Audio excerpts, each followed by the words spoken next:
Hello everyone, welcome to our YouTube channel शिक्षा alliance. Before starting current MCQ of 11 नवंबर, हम कल के home assignment को डिस्कस करेंगे। आपका कल का क्वेश्चन था, who partner with SBI YONO Krishi app to boost accessibility of quality agri product in India. किसने पार्टनर किया है एसबीआई योनो कृषि ऐप के साथ ताकि वो बूस्ट कर सके जो एक्सेसिबिलिटी है क्वालिटी एग्री प्रोडक्ट का इंडिया में। आपके ऑप्शन है, option A ICAR, option B NITI Aayog, option C IFFCO Bazar, option D none of this. इसका करेक्ट आंसर है ऑप्शन सी इफ्को बाजार। इफ्को बाजार जो कि ई कॉमर्स विंग है इफ्को का, इंडियन फार्मर फर्टिलाइजर कोऑपरेटिव, उसने पार्टनरशिप किया है state bank of India YONO Krishi app के साथ। एम क्या है पार्टनरशिप का?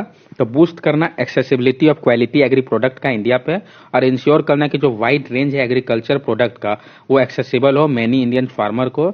ये जो ड्राइव है डिजिटल सेल्स का इस सेगमेंट में, ये कॉम्बिनेशन है इजी और free payment portal of SBI YONO और क्वालिटी प्रोडक्ट ऑफ इफ्को का। अब हम कुछ फैक्ट देख ले तो IFFCO Indian farmer fertiliser cooperative, इसका हेडक्वार्टर न्यू दिल्ली इंडिया में है। इसको फाउंड किया गया था 1967 में। इसके एमडी सीईओ उदय शंकर अवस्थी है।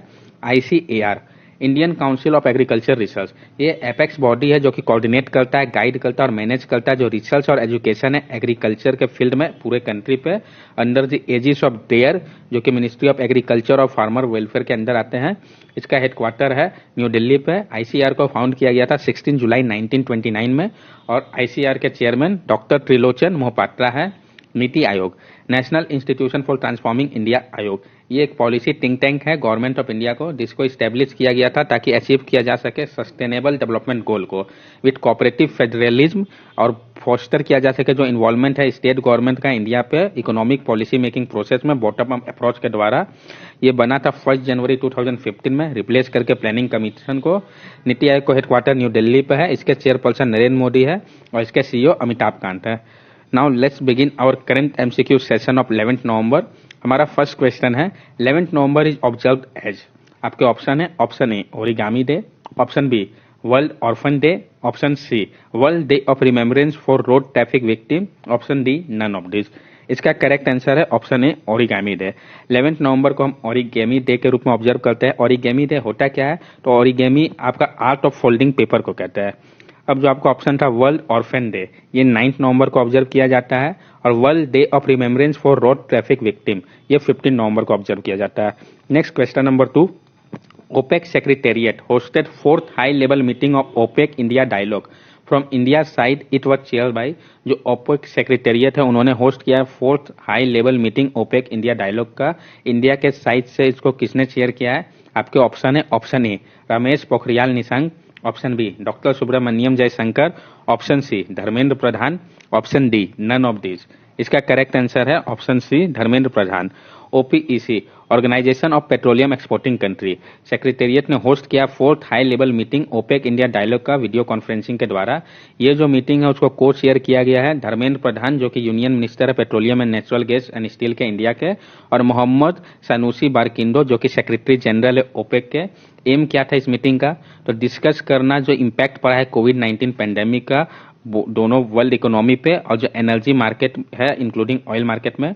ओपेक जो है रिसेंट वर्ल्ड ऑयल आउटलुक 2020 में प्रोजेक्ट किया है कि इंडिया जो है वो 16% ग्लोबल इकोनॉमी का 2045 तक हो जाएगा, डबल दैट ऑफ 2020 के। और इराक जो है वो टॉप ऑयल सप्लायर होगा इंडिया का। अब जो फर्स्ट मीटिंग है इंस्टीट्यूशनल डायलॉग का सिंस द स्टार्टअप ऑफ कोविड-19 पेंडेमिक का, ये पहली बार हुआ है। अब organisation of petroleum OPEC exporting country OPEC, इसको फाउंड किया गया था सितंबर 1960 पे बगदाद इराक में, जहां पे साइन किया गया था एग्रीमेंट 5 कंट्रीज के द्वारा। वो कंट्रीज कौन कौन सी है? तो namely Islamic Republic of Iran, Iraq, Kuwait, Saudi Arabia and Venezuela. जो मेंबर कंट्रीज है इसके 13 है। हेडक्वार्टर इसका वेना ऑस्ट्रेलिया में है जब से इसको इंसेप्ट किया गया है। ओरिजिनली स्टैब्लिश किया गया था 1961 में जेनेवा स्विट्जरलैंड पे। और ओपेक के secretary general Mohammed Sanusi Barkindo है। अब जो आपका ऑप्शन था धर्मेंद्र प्रधान, ये union ministry of petroleum and natural gas and steel है। Ramesh Pokhriyal Nishank union ministry of education और doctor Subrahmanyam Jaishankar union ministry of external affair. Next question number 3, Confederation of Indian Industry (CII) and who virtually organized an India Nordic Baltic Conclave 2020। जो confederation of Indian industry है और किसने मिलकर organise किया है India Nordic Baltic conclave 2020 को? आपके option है option A ministry of external affair, option B ministry of education, option C ministry of tribal affairs, option D none of this. इसका करेक्ट आंसर है option A ministry of external affairs. जो ministry of external affair है और confederation of Indian industry CII ने दोनों ने मिलकर virtually organise किया है इंडिया नॉर्डिक बेल्टिक कॉन्क्लेव 2020 को। इसका थीम है N innovation driven partnership for growth in a new world. जो कॉन्क्लेव है वो फोकस करेगा 11 सेक्टर पे, जिसमें कि नॉर्डिक बेल्टिक रीजन का एक्सपर्टाइज होगा और इंडिया ऑफर करेगा अपॉर्चुनिटी कि वो प्रोवाइड करे एक प्लेटफॉर्म जो कि कनेक्ट करेगा पोटेंशियल इंडियन पार्टनर को, और डिस्कस किया जाएगा जो बिजनेस पार्टनरशिप है जो कि फीचर करेगा बिजनेस टू बिजनेस सेक्शन को। ये जो है स्पॉन्सर किया गया है डेनमार्क शिपिंग कंपनी मार्सेक के द्वारा।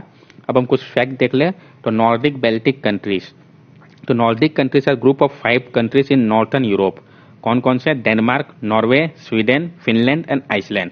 While Baltic countries are 3 countries Estonia, Latvia और Lithuania who share a coastline with Baltic sea, जो कि शेयर करते हैं कोस्टलाइन बेल्टिक सी के साथ। Confederation of Indian industries CII, इसके डायरेक्टर जनरल चंद्रजीत बनर्जी है और प्रेसिडेंट उदय कोटक और हेडक्वार्टर न्यू दिल्ली में है। Ministry of external affairs doctor Subrahmanyam Jaishankar, ministry of education Ramesh Pokhriyal Nishank और ministry of tribal affairs Arjun Munda. Next question number 4, who launch mobile app wildlife rescue to monitor the rescue of wildlife. किसने launch किया mobile app wildlife rescue को monitor करने के लिए, जो rescue है wild life का? आपके ऑप्शन है option A professor Ganeshi Lal, option B VP Singh Badnore, option C Kalraj Mishra, option D none of this. इसका करेक्ट आंसर है option B VP Singh Badnore. VP Singh Badnore जो कि एडमिनिस्ट्रेटर है यूटी ऑफ चंडीगढ़ के और गवर्नर भी है पंजाब के, उन्होंने लॉन्च किया एक real time mobile application wild life rescue app. किस लिए? ताकि ऑनलाइन मॉनिटर किया जा सके वाइल्ड लाइफ रेस्क्यू को, रिपोर्ट किया जा सके और रिलीज किया जा सके जो वाइल्ड लाइफ के बारे में है, वाइल्ड लाइफ सेंचुरी के इन्फॉर्मेशन को चंडीगढ़ पे। ये जो ऐप है वो एक इनिशिएटिव है Chandigarh department of forest and wild life का, ताकि रेस्क्यू किया जा सके वाइल्ड एनिमल को डिस्ट्रेस में। ये जो ऐप है वो प्रोवाइड करता है एक प्लेटफॉर्म जहां पे शेयर किया जा सकता है information regarding injured and distress wild life को ताकि कॉन्सर्न अथॉरिटीज के पास। अब हम कुछ फैक्ट देख ले तो चंडीगढ़ के एडमिनिस्ट्रेटर बीपी सिंह बदनौर है और जो वाइल्ड लाइफ सेंचुरी है Sukhna wildlife sanctuary, professor Ganeshi Lal जो आपका ऑप्शन था ये गवर्नर है ओडिशा के और कालराज मिश्र गवर्नर है राजस्थान के। Next question number 5, what is the theme of international day of radiology 2020? क्या थीम है इंटरनेशनल डे ऑफ रेडियोलॉजी 2020 का? आपके ऑप्शन है option A radiologist and radiographers supporting patients during कोविड-19, option B sports imaging, option C cardiac imaging, option D none of this. इसका correct answer है option A radiologist and radiographer supporting patient during कोविड-19। जो international day of radiology है जो कि annually celebrate किया जाता है रेडियोलॉजिस्ट, रेडियोग्राफर, रेडियोलॉजिकल टेक्नोलॉजिस्ट और प्रोफेशनल के द्वारा पूरे ग्लोब में ऑन 8 नवंबर को। ये जो दिन है सेलिब्रेट किया जाता है ताकि अवेयरनेस क्रिएट किया जा सके जो इंपॉर्टेंस और वैल्यू है कंट्रीब्यूट जो करता है रेडियोलॉजी इन द सेफ और पेशेंट केयर पे। ये पहली बार लॉन्च किया गया था 2012 पे। 8 नवंबर 2020 जो है वो 8 इंटरनेशनल डे ऑफ रेडियोलॉजी का। इस साल का थीम जो था radiologist and radiographer supporting patient during कोविड-19 था। जो 8 नवंबर था उसको चूज किया गया था क्योंकि इसी दिन डिस्कवरी किया गया था एग्जिस्टेंस ऑफ एक्सरे का विल्हेल्म कॉनरेड रॉन्गटन के द्वारा ऑन 8 नवंबर 1895 में। अब स्पोर्ट्स इमेजिंग जो था आपका ऑप्शन वो थीम था 2019 का और कार्डियक इमेजिंग 2018 का थीम था। Next question number 6, recently 4th India Philippine joint commission 2020 on bilateral cooperation held virtually, who shared it from India side. अभी हाल ही में 4th India Philippine joint commission 2020 का बायलैटरल कोऑपरेशन वर्चुअली हुआ है, उसको India की तरफ से किसने शेयर किया है? आपके ऑप्शन है option A Amit Shah, option B Ravishankar Prasad, option C doctor Subrahmanyam Jaishankar, option D none of this. इसका करेक्ट आंसर है option C doctor Subrahmanyam Jaishankar. जो 4th मीटिंग था इंडिया फिलीपींस जॉइंट कमीशन 2020 का बायलैटरल कोऑपरेशन का जो कि वर्चुअली हुआ, इसको को चेयर किया गया इंडिया की तरफ से union minister doctor Subrahmanyam Jaishankar जो कि मिनिस्ट्री ऑफ एक्सटर्नल अफेयर भी है और थियोडोरो लोकचिन जूनियर जो कि secretary department of foreign affairs Republic of Philippines है। ये जो मीटिंग है उसमें डिस्कस किया गया है जो मैटर है म्यूचुअल इंपॉर्टेंस का और रिव्यू किया गया है जो रिसेंट डेवलपमेंट हुआ है इंडिया फिलीपींस बायलैटरल रिलेशन पे। दोनों साइड तैयार हुआ है कि वो फर्दर स्ट्रेंथन करेंगे डिफेंस एंगेजमेंट को और मैरीटाइम कोऑपरेशन को। इंडियन साइड ने इनवाइट किया है फिलिपिनो स्टूडेंट को, स्कॉलर्स को और एकेडमिशियन को कि वो आए आईटेक इंडियन टेक्निकल और इकोनॉमिक कॉपरेशन पे और ई आईटेक इनिशिएटिव पे और यूज करे जो इंटीग्रेटेड पीएचडी फेलोशिप जो कि दिया जाता है एशियन स्टूडेंट को आईआईटीज के द्वारा। अब फिलीपींस का कैपिटल मनीला है, करेंसी फिलीपींस पेसो और president Rodrigo Roa Duterte, Amit Shah ministry of home affairs और Ravishankar Prasad ministry of law and justice communication. Next question number 7, who created 2 cyber crime related communication services? किसने create किया है 2 cyber crime related communication services को? आपके option है option A Interpol, option B CDAC, option C DRDO, option D none of this. इसका correct answer है option A interpole. जो international criminal police organisation है इंटरपोल, उन्होंने क्रिएट किया है 2 सिक्योर और फ्लेक्सिबल सर्विस ताकि वो फैसिलिटेट करे साइबर क्राइम रिलेटेड कम्युनिकेशन को अमंग लॉ इन्फोर्समेंट एजेंसी और अदर स्टेक होल्डर के साथ, ताकि इंश्योर किया जा सके कि इफिशियंटली और कोऑर्डिनेशन एक्शन लिया जा रहा है टाइमली इंटेलिजेंस के साथ। वो जो 2 कम्युनिकेशन सर्विस वो कौन कौन से है? पहला है cyber crime knowledge exchange CKE work space और दूसरा है cyber crime collaborative platform operation. तो हम इन दोनों के बारे में जान ले। Cyber crime knowledge exchange work space जो है वो हैंडल करेगा जनरल नॉन पुलिस इंफॉर्मेशन और वो ओपन है ऑल रिलेवेंट यूजर्स के लिए ग्लोबली। ये इनेबल करता है यूजर को कि वो डिस्कस कर सकते हैं लेटेस्ट साइबर क्राइम के ट्रेंड को, प्रिवेंशन स्ट्रेटेजीज को और डिटेक्शन टेक्नोलॉजी और इन्वेस्टिगेशन टेक्निक को। और दूसरा जो cyber crime collaborative platform operation है, ये पहला इस काइंड का है जो कि असिस्ट करेगा लॉ इन्फोर्समेंट ऑपरेशन को, एक्सेस करेगा restricted to operational stakeholder के लिए ये रिस्ट्रिक्टेड होगा। अब कुछ फैक्ट देख ले। CBI central bureau of investigation जो है वो नोडल एजेंसी है इंटरपोल का इंडिया की तरफ से। International criminal police organisation Interpol, इसके सेक्रेटरी जनरल जर्गेन स्टॉक है, इसका हेडक्वार्टर लायन फ्रांस में है और इसके मेंबर कंट्रीज 194 है। CDAC centre for development of advance computing, ये इंडियन ऑटोनोमस साइंटिफिक सोसाइटी है जो कि ऑपरेट करता है under ministry of electronic and information technology के अंदर। इसका हेडक्वार्टर पुणे में है। DRDO defence research development organisation जो कि एक एजेंसी है under department of defence research and development ministry of defence government of India, जिसको चार्ज किया गया है मिलिट्री रिसर्च और डेवलपमेंट के लिए। डीआरडीओ का हेडक्वार्टर दिल्ली पे है। इसको फाउंड किया गया था 1958 में और इसके chairman doctor G Satish Reddy है। Next question number 8, who extend 545 million euro funding to MMRDA infrastructure project? किसने एक्सटेंड किया है 545 मिलियन यूरो फंडिंग का MMRDA इंफ्रास्ट्रक्चर प्रोजेक्ट को? आपके ऑप्शन है option A IMF, option B German bank KfW, option C ADB, option D none of this. इसका correct answer है option B German bank KfW।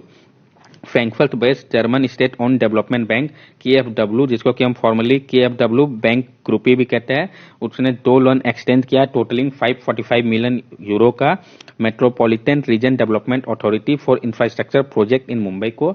ये जो पैकेज है वो कंसिस्ट करेगा डेवलपमेंट लोन है इसमें 345 मिलियन यूरो का और प्रमोशनल लोन है 200 मिलियन यूरो का। जो अप्रूव लोन अमाउंट है वो हाईएस्ट अमाउंट दिया गया है इंडिया को, including lowest rate of interest किसी भी फाइनेंशियल इंस्टीट्यूशन के द्वारा। जो फंड है वो डिसबर्स किया जाएगा एक एग्रीमेंट के तहत जो कि ministry of finance government of India के साथ हुआ है। अब KfW बैंक के जो CEO है गुंटर ब्रोइंग और इसका हेडक्वार्टर फ्रैंकफर्ट जर्मनी में है। IMF इंटरनेशनल मॉनिटरी फंड, ये एक ऑर्गेनाइजेशन है 190 कंट्री का जो कि वर्क कर रहा है फोस्टर करने के लिए ग्लोबल मॉनिटरी कोऑपरेशन को, सिक्योर फाइनेंशियल स्टेबिलिटी को और फैसिलिटेट कर रहा है इंटरनेशनल ट्रेड, प्रमोट कर रहा है हाई एम्प्लॉयमेंट और सस्टेनेबल इकोनॉमिक ग्रोथ को और reduce poverty around the world. इसके मैनेजिंग डायरेक्टर क्रिस्टलिनिया गॉर्जिएवा है और चीफ इकोनॉमिस्ट गीता गोपीनाथ। इसका हेडक्वार्टर वाशिंगटन DC पे है। अब ADB एशियन डेवलपमेंट बैंक, ये एक रीजनल डेवलपमेंट बैंक है जिसको कि स्टैब्लिश किया गया था 19 दिसंबर 1966 में, जिसका हेडक्वार्टर ऑर्टिगास सेंटर जो कि लोकेटेड है city of Mandaluyong Metro Manila Philippines में। जो कंपनी है वो मेंटेन करता है 31 फील्ड ऑफिसेस को अराउंड द वर्ल्ड ताकि वो प्रमोट कर सके सोशल और इकोनॉमिक डेवलपमेंट को एशिया पे। इसका हेडक्वार्टर फिलीपींस में है। इसके प्रेसिडेंट मसासुगु असाकावा है। इसको फाउंड किया गया था 19 दिसंबर 1966 में और मेंबर 68 कंट्रीज है।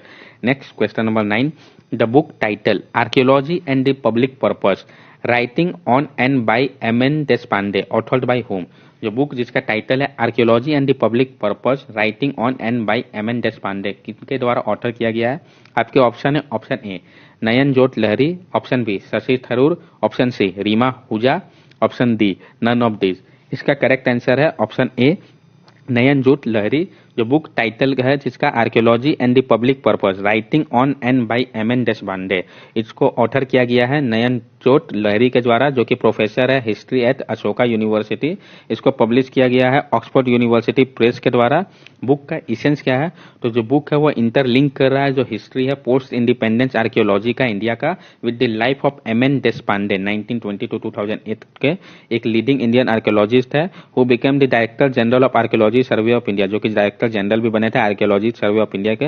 ये जो बुक है वो एक ग्लिम्स बता रहा है इंडिया के पास्ट का, इन particular the history of Indian archaeology को ध्यान में रख के। अब जो सती थरूर है उनके द्वारा जो लिखा हुआ बुक है the battle of belonging, Rima Hooja, तो Maharana Pratap the invincible warrior. Next question number 10, the 49th edition of Paris Master officially known as 2020 Rolex Paris Master took place in, जो 49th एडिशन है पेरिस मास्टर जिसको कि ऑफिशियली हम 2020 Rolex Paris master भी कहते हैं, वो कहाँ पे हुआ है? आपके ऑप्शन है, option A Russia, option B Germany, option C France, option D none of this. इसका करेक्ट आंसर है ऑप्शन सी फ्रांस। जो 49th एडिशन है पेरिस मास्टर जिसको कि ऑफिशियली हम 2020 रोलेक्स पेरिस मास्टर भी कहते हैं, वो Palais Omnisports de Paris Bercy in Paris France में हुआ है। ये जो है मास्टर है 1000 इवेंट का और ये एक पार्ट है 2020 एटीपी टूर का। जो रोलेक्स पेरिस मास्टर ये 9th और फाइनल एसोसिएशन है टेनिस प्रोफेशनल मास्टर्स 1000 इवेंट का। ये फाइनल टूर्नामेंट है मेन टेनिस सेशन का। अब इसमें हम कुछ फैक्ट देख ले तो मेन सिंगल में जो डेनिल मेडवेदेव है रशिया के वो विनर रहे हैं और अलेक्जेंडर ड्यूवेरेव जर्मनी के रनर अप, और मेन डबल में फेलिक्स ऑगर एलियसियम कनाडा के और हुवर्ट हुरकेज पोलैंड के विनर रहे, और मेटेक पेविक जो कि क्रोएशिया के हैं और ब्रूनो स्वार्सेज जो कि ब्राजील के हैं, ये दोनों रनर अप रहे। अब 2020 रोलेक्स पेरिस मास्टर का जो प्राइज मनी था सिंगल्स के लिए 2,25,210 यूरो का है। ये जो है 1986 से हो रहा है। अब association of tennis professional ATP इसके चेयरमैन एंड्रिया कोटेंजी है, इसका हेडक्वार्टर लंदन यूनाइटेड किंगडम में है। Next question number 11, recently which country successfully launches 13 satellite 10 for Argentina through long March 6 rocket. अभी हाल ही में किस कंट्री ने सक्सेसफुली लॉन्च किया 13 सैटेलाइट को 10 अर्जेंटीना के लिए थ्रू लॉन्ग मार्च 6 रॉकेट के द्वारा? आपके ऑप्शन है, option A Russia, option B India, option C China, option D none of this. इसका करेक्ट आंसर है ऑप्शन सी चाइना। चाइना ने सक्सेसफुली सेंड किया 13 सैटेलाइट जिसमें 3 चाइनीज और 10 कस्टमर सैटेलाइट है जो कि ऑर्बिट करेंगे थ्रू लॉन्ग मार्च 6 रॉकेट के द्वारा। ये 351st फ्लाइट है जो कि लिफ्ट ऑफ किया गया है तायुन सैटेलाइट लॉन्च सेंटर चैंगजी प्रोविंस चाइना से। जो टोटल सैटेलाइट है 10 जो है रिमोट सेंसिंग सैटेलाइट है अर्जेंटाइन इमेजिनरी कंपनी के सैटेलोसोजिक। जो सैटेलोजिक है उसने साइन किया एक कॉन्ट्रैक्ट चाइना के ग्रेट वॉल इंडस्ट्री कॉर्पोरेशन के साथ जो कि एक आर्म है चाइना के मेन स्पेस कॉन्ट्रैक्टर का जनवरी 2019 में, ताकि वो डिप्लॉय कर सके 19 सैटेलाइट को। जो चाइनीज सैटेलाइट है UESTC जिसको कि हम टाइनन 5 भी बोलते हैं, बिहाइंग सेट 1 और बाइट 03। अब कुछ फैक्ट हम देख ले तो चाइना की कैपिटल बीजिंग है, करेंसी रेनिम्बी है और प्रेसिडेंट जी जिनपिंग है।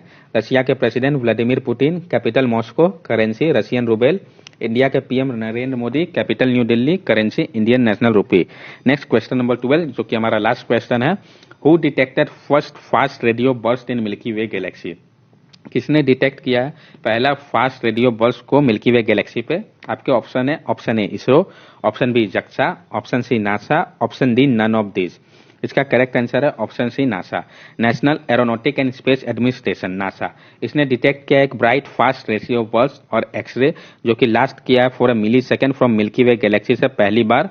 ये जो सिग्नल है जिसको कि FRB 200428 भी कहा गया है, ये अप्रैल में ही मिल्की वे गैलेक्सी पे पहली बार ऑब्जर्व किया गया था मैग्नेटार के मदद से, जो कि एक डेड स्टार है जो कि काफी पावरफुल मैग्नेटिक फील्ड इमर्ज करता है यूनिवर्स में। ये जो फाइंडिंग है वो कंफर्म करता है कि जो मैग्नेटार है वो सोर्स है फास्ट रेडियो बर्स्ट के लिए। अब हम कुछ फैक्ट देख ले। NASA national aeronautic and space administration ये एक इंडिपेंडेंट एजेंसी है यूएस फेडरल गवर्नमेंट का जो कि रिस्पॉन्सिबल है सिविलियन स्पेस प्रोग्राम के लिए, साथ साथ एरोनॉटिक एंड स्पेस रिसर्च के लिए। नासा को स्टैब्लिश किया गया था 1958 में और नासा के एडमिनिस्ट्रेटर जिम ब्रेंडेनस्टाइन है। ISRO Indian space research organisation जो कि नेशनल स्पेस एजेंसी है रिपब्लिक ऑफ इंडिया का, इसका हेडक्वार्टर बेंगलुरु पे है। ये ऑपरेट करता है अंडर डिपार्टमेंट ऑफ स्पेस जो कि डायरेक्टली देखा जाता है प्राइम मिनिस्टर ऑफ इंडिया के द्वारा, जबकि चेयरमैन जो इसरो के वो एक्ट करते हैं एग्जीक्यूटिव डिफेंस ऑफ के रूप में। इसरो को फाउंड किया गया था 15 अगस्त 1969 में। इसरो के चेयरमैन के सिवान है। जक्सा जापानीज एरोस्पेस एक्सप्लोरेशन एजेंसी, ये जापानीज नेशनल एरोस्पेस और स्पेस एजेंसी है। इसको फाउंड किया गया था 1 अक्टूबर 2003 में। इसका हेडक्वार्टर चोफू टोक्यो जापान में है और इसके एडमिनिस्ट्रेटर हिरोशी यामाकावा है। ये क्वेश्चन है आपका होम असाइनमेंट का।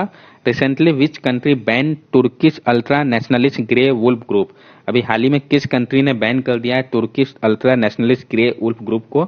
आपके ऑप्शन है, option A France, option B India, option C तुर्की, option D none of this. इसका करेक्ट आंसर आप हमें कमेंट सेक्शन से बता सकते हैं।